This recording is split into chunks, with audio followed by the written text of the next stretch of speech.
5, 4, 3, 2, 1, 0.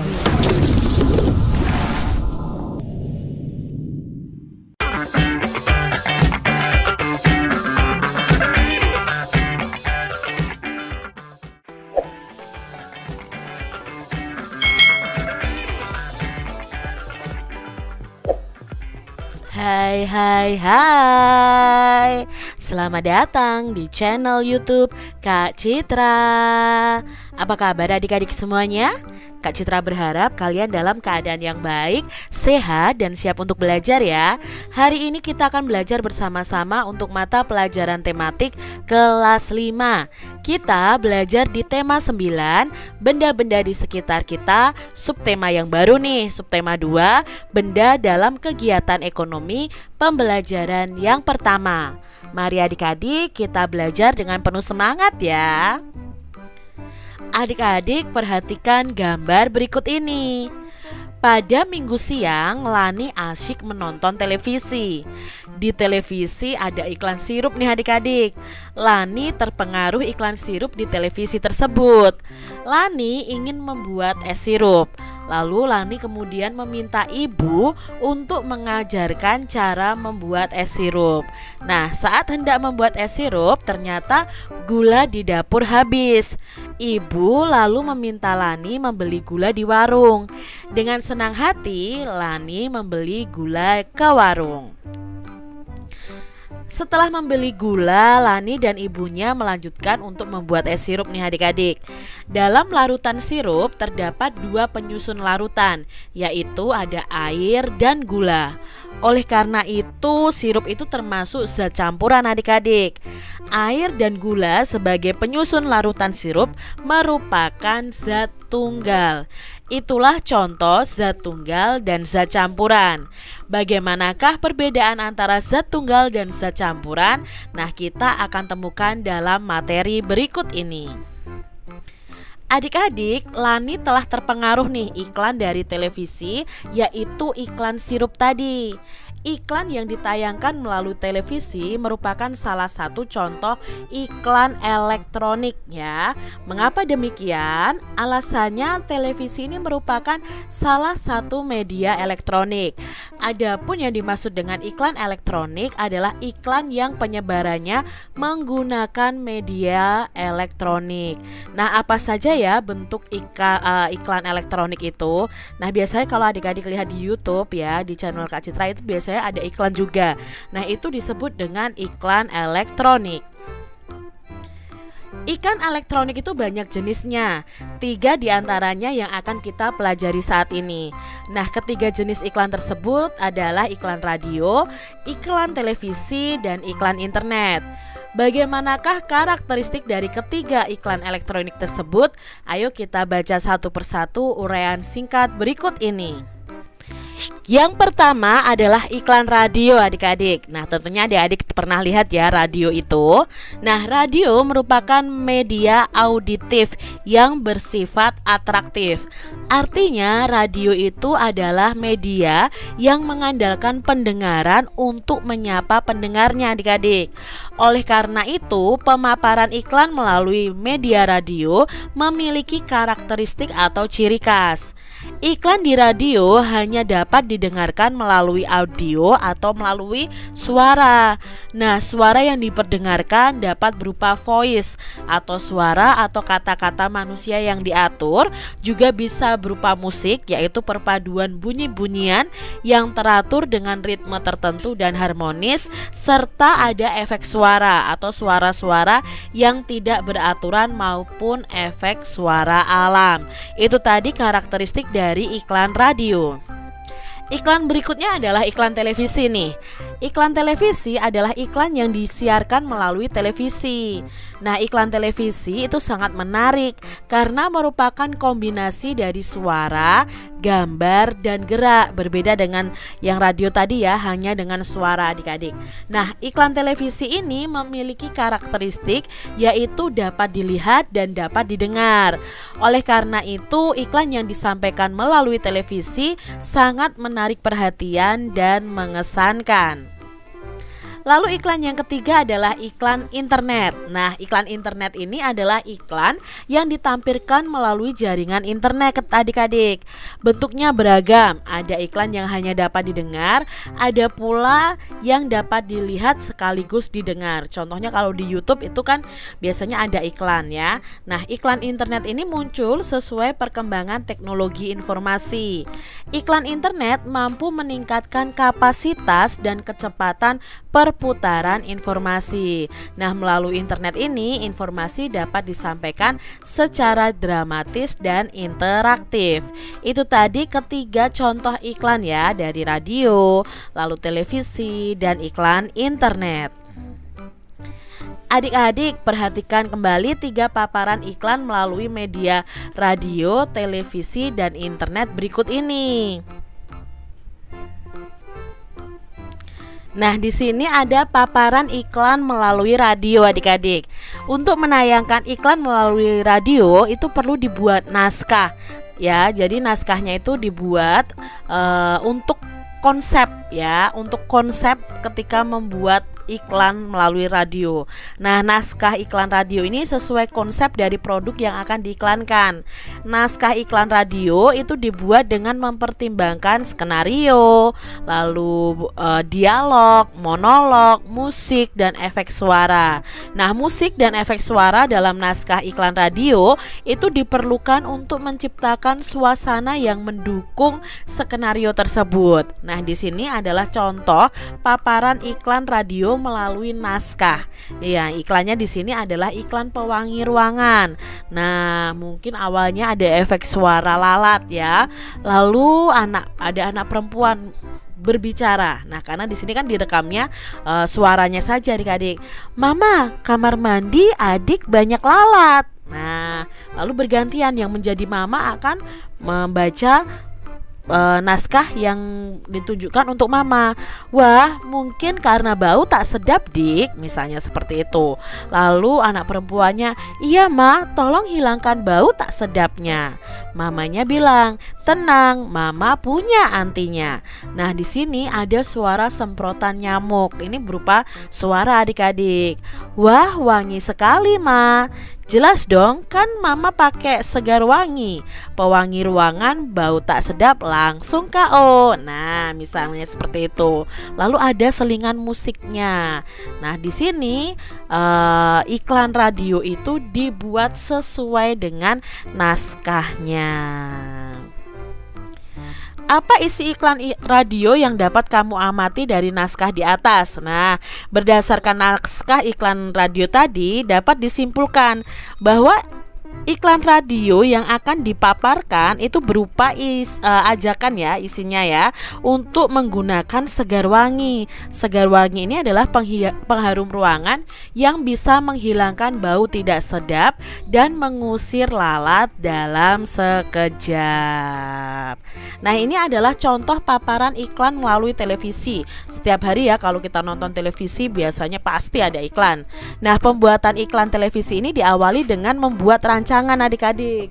Lalu rancangan dalam bentuk skrip dan papan cerita. Papan cerita itu adalah sketsa gambar yang disusun berurutan seperti ini sesuai dengan naskahnya. Nah, setelah disetujui oleh pengiklan, barulah rancangan iklan itu akan dibuat di rumah produksi atau disebut dengan rekaman adik-adik.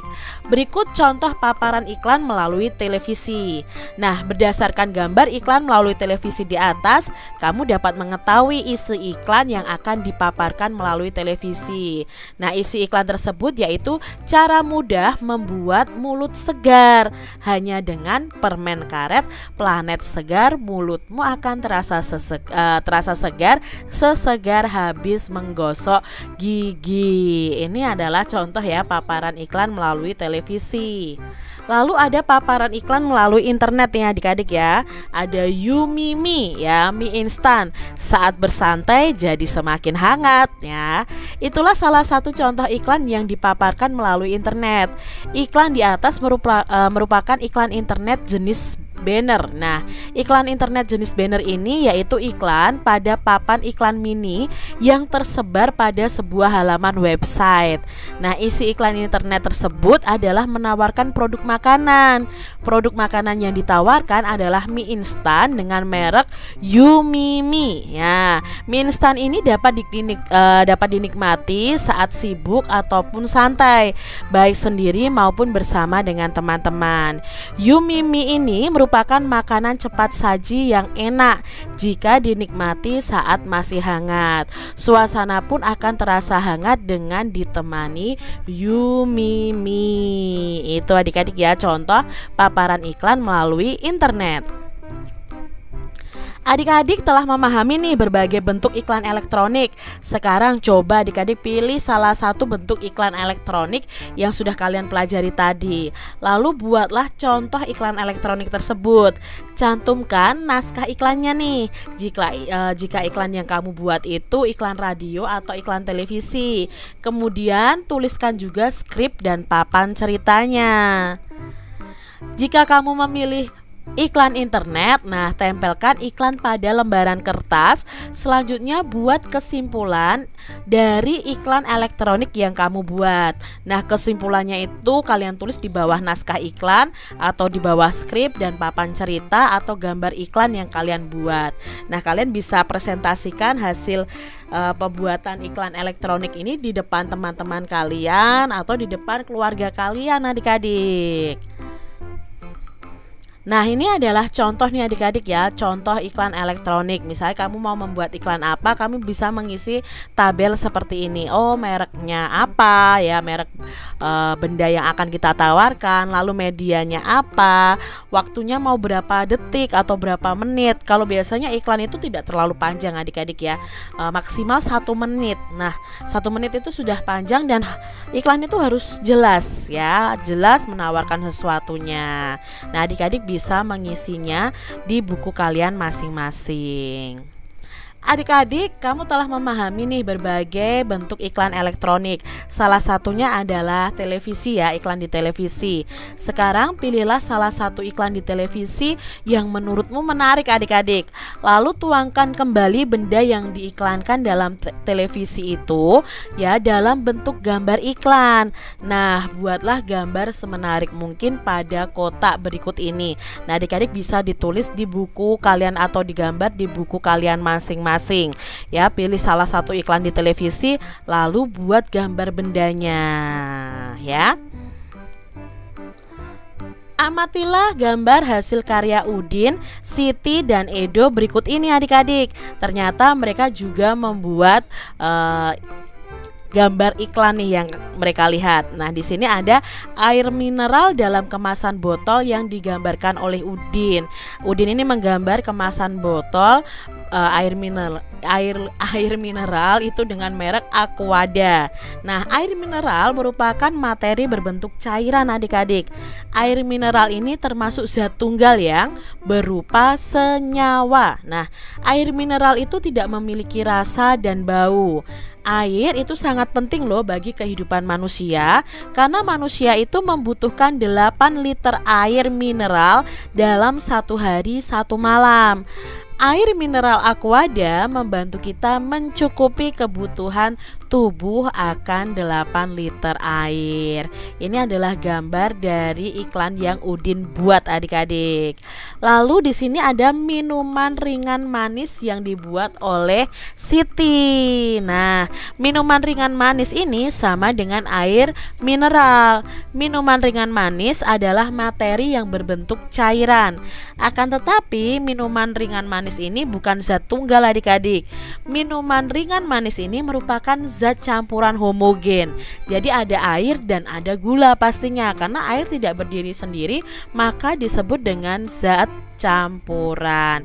Nah, karena dicampurnya itu merata, maka disebut dengan zat campuran yang homogen.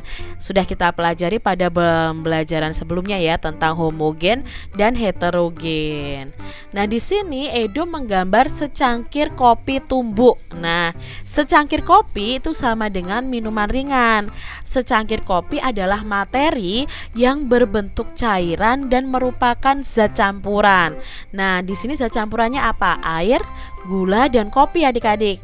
Akan tetapi secangkir kopi tumbuk itu bukan campuran homogen seperti minuman ringan manis tadi, melainkan untuk secangkir kopi ini adalah zat campuran heterogen karena antara kopi dan air tidak menyatu. Kalau kita minum kopi biasanya masih ada ampasnya. Nah, itu yang disebut dengan zat campuran heterogen karena tidak bisa menjadi satu. Adik-adik telah memahami tentang materi, zat tunggal, dan zat campuran. Apa sih sebenarnya materi, zat tunggal, dan zat campuran itu? Yuk kita pelajari bersama-sama. Yang pertama adalah materi.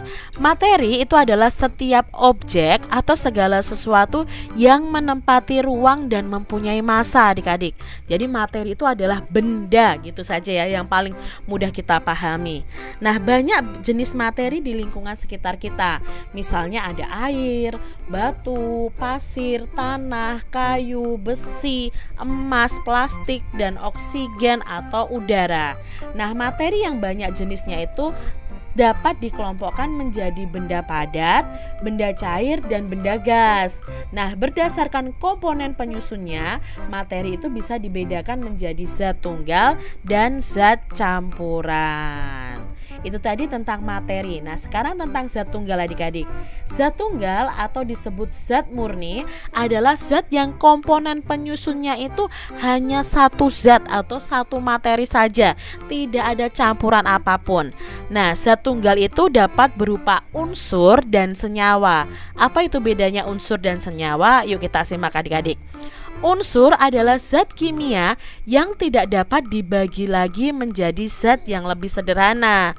Ada dua jenis unsur nih adik-adik, yaitu unsur logam dan unsur non-logam.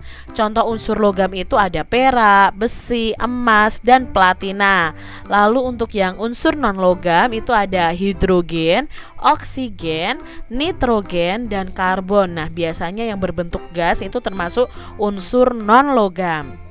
Sedangkan senyawa adalah zat tunggal yang terbentuk dari beberapa unsur. Contoh unsur senyawa adalah garam, air, dan gula. Nah, itu tadi ya bedanya unsur dan senyawa. Berikutnya ada zat campuran ya adik-adik. Nah, zat campuran adalah zat yang komponen penyusunnya itu terdiri atas dua atau lebih zat atau materi.